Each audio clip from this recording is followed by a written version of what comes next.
Hello everyone and welcome back to our YouTube channel. Are you ready to see how your website looks before going live? In this quick tutorial, I will show you how to preview your website before hitting that publish button. So let's get started. First of all, open a web browser on your mobile device and go to Weebly's official website, that is www.weebly.com. And once you are logged in, go to the dashboard and click the hamburger option on the bottom left corner of the screen. From there, click on the option saying website and from there click on edit site. Select the site that you want to preview. For that, click on the option saying edit.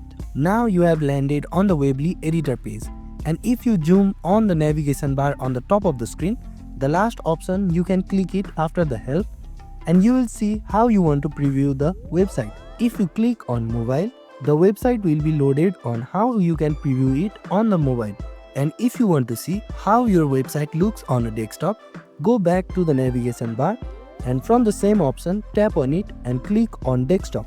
And here you have it. This is how your website will look on a desktop screen. And this is how you can preview your website, and that's it. Previewing your Weebly website before publishing is a great way to make sure everything looks perfect. If this video helped you, don't forget to like, share and subscribe to our YouTube channel. Thank you for watching and I'll see you in the next video.